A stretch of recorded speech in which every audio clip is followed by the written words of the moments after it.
प्रिय विद्यार्थियों, मैं मधु दरगढ़ आज आपको तटस्थता वक्र विश्लेषण भाग 12 के बारे में जानकारी दूंगी। अब तक मैंने आप लोगों को आय प्रभाव, प्रतिस्थापन प्रभाव और कीमत प्रभाव के बारे में जानकारी दी थी। इन्हीं सब का दोहरान बहुत ही संक्षेप में चित्र के द्वारा आपके लिए मैं पुनः प्रस्तुत कर रही हूँ। सबसे पहले है आय प्रभाव। आय प्रभाव का डायग्राम देखिए आप। इस रेखा चित्र की विस्तृत व्याख्या मैंने पिछली कक्षाओं में कर दी थी, अतः उनका दोहरान उचित नहीं है।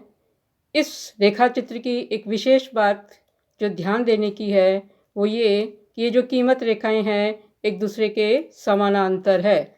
जैसे कीमत रेखा AB, अगली कीमत रेखा है A1 B1, ये दोनों आपस में समानांतर है। अगली कीमत रेखा है A2 B2, यह भी इनके समानांतर है। तो इस रेखा चित्र की खास बात यह है कि जो कीमत रेखाएं हैं AB, A1 B1, A2 B2, ये आपस में समानांतर रहती है।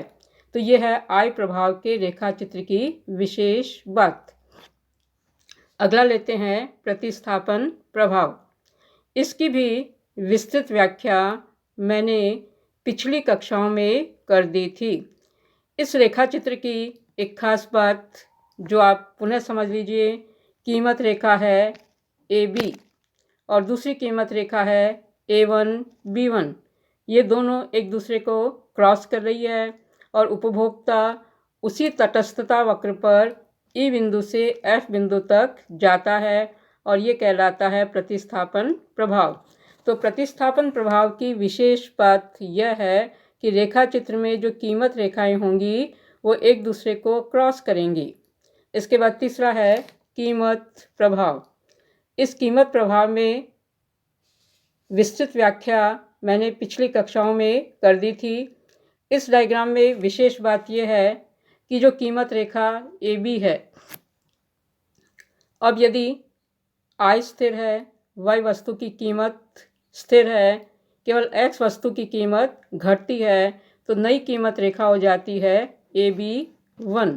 तो इस तरह से ये जो A बिंदु है यह स्थिर रहता है और कीमत घटने पर कीमत रेखा आगे की तरफ शिफ्ट हो जाती है।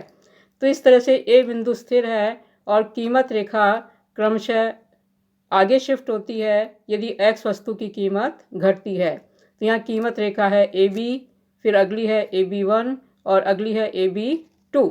तो इस तरह से जो A बिंदु है वो स्थिर है, कब? जबकि उपभोक्ता की मौद्रिक आय स्थिर है, Y वस्तु की कीमत स्थिर है और केवल X वस्तु की कीमत में कमी होती है। तो इस तरह से मैंने यहाँ पर आप लोगों को आय प्रभाव, प्रतिस्थापन प्रभाव और कीमत प्रभाव के जो रेखा चित्र हैं इनको बहुत ही संक्षेप में दोहराने का प्रयास किया है। इसके बाद हम लेंगे सामान्य वस्तु में कीमत प्रभाव को आय प्रभाव तथा प्रतिस्थापन प्रभाव में विभक्त करने की विधि।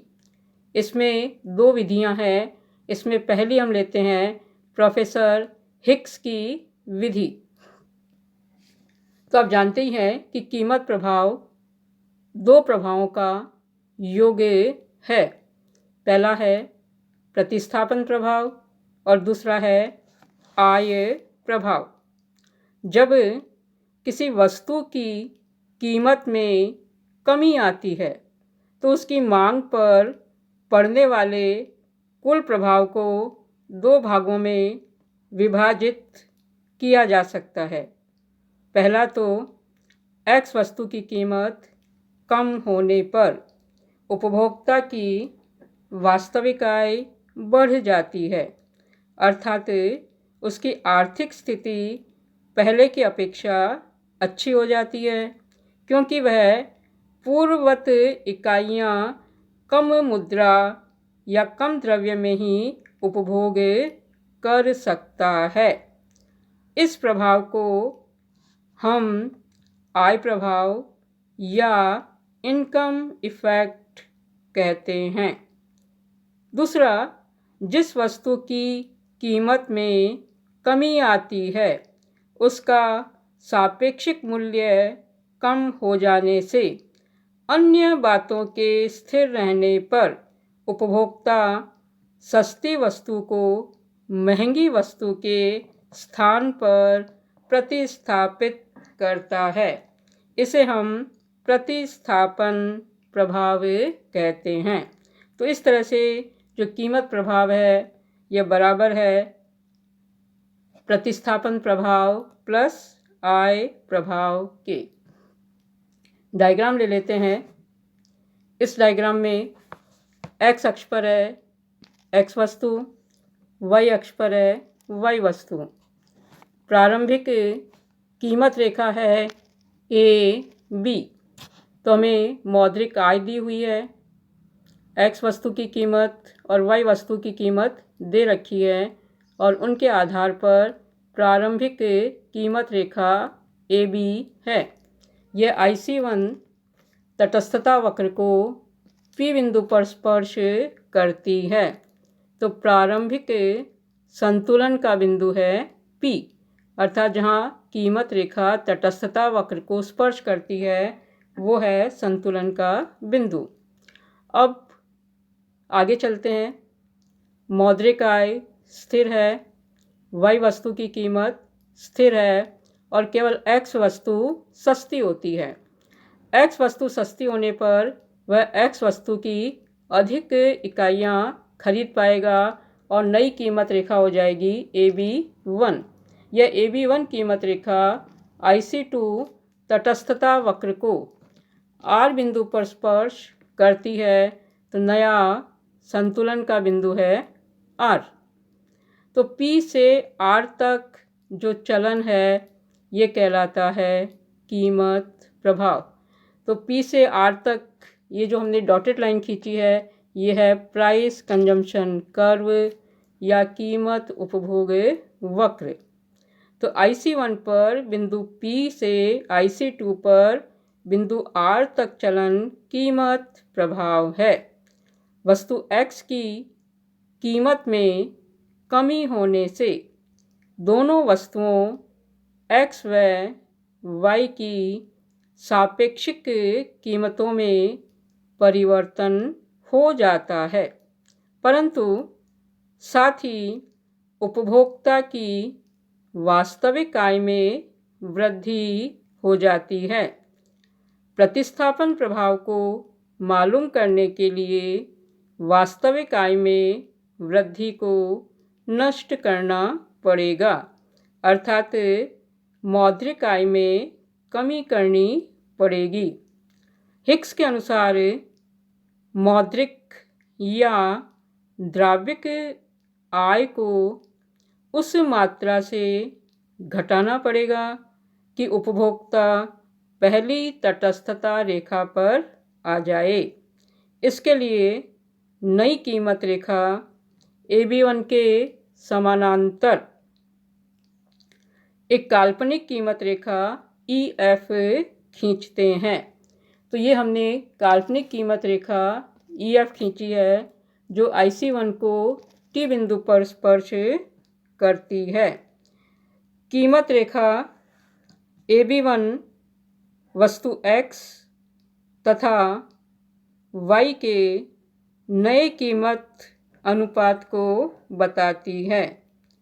क्योंकि काल्पनिक कीमत रेखा EF समांतर है AB1 के, अतः EF रेखा भी नए कीमत अनुपात को बताएगी।